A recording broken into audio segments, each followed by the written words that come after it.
બનાસકાંઠામાં મધ્યાહન ભોજન બાદ વિદ્યાર્થીઓની જીભ કાળી પડી જવાની ઘટના બની। ધાનેરા તાલુકાના મોટી ડુંગડોલ ગામે સોમવારે શાળામાં મધ્યાહન ભોજનમાં જમ્યા બાદ 50 જેટલા બાળકોની જીભ કાળી પડી।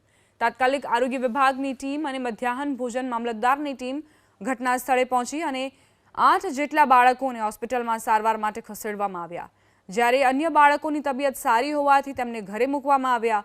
બીજા દિવસે આરોગ્ય વિભાગની અને ફૂડ વિભાગની ટીમ ઘટના સ્થળે પહોંચી અને જેમાંથી ખીચડી બનાવવામાં આવી હતી તે દાળ, ચોખા, તેલ અને મસાલાઓના સેમ્પલ લેવામાં આવ્યા।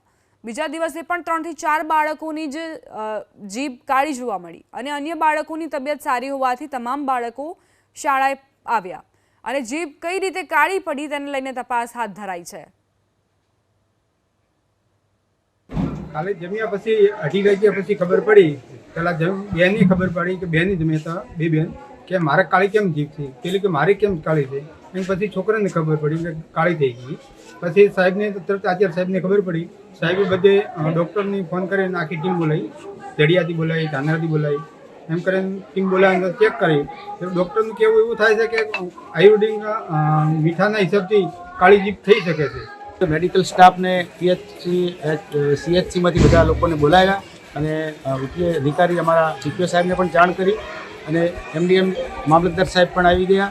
તાત્કાલિક બધા બાળકોને બેસાડીને એમની સારવાર ચાલુ કરાવી દીધી અને કોઈ બાળકોની અંદર કોઈ ગંભીર લક્ષણો જણાયા ન હોય 2-3 કલાક સારવાર આપ્યા પછી 5 વાગે બાળકોને રજા આપી।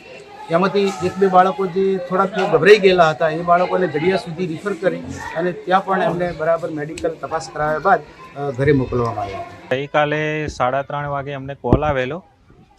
એમને જમ્યા પછી હાફ એન અવરમાં પછી અમને સિમ્ટમ્સ આવ્યા હતા, જેમ કે જીભ કાળી પડી ગઈ હતી અને તાવને થોડો આવ્યો હતો, પેટમાં ને દુખતું હતું। 50 બાળકોને આવું થયું હતું। અમે અમારી ટીમ સાથે THO સર ને અમારી PSC CSCના બધા ટીમ સાથે અમે અહીં આવેલા, એમને પેન્ટો ને બીજી દવા કરેલી। 4-5 સ્ટુડન્ટ એવા હતા કે એમને થોડી વધારે તકલીફ હતી, એમને અમે CSC લઈ ગયેલા। ત્યાં કંઈ એવું આવ્યું નહોતું, પણ થોડી પેટમાં ને દુખતું હતું તો એની દવા કરાવીને પછી અમે એમને પાછા ઘરે મોકલેલા।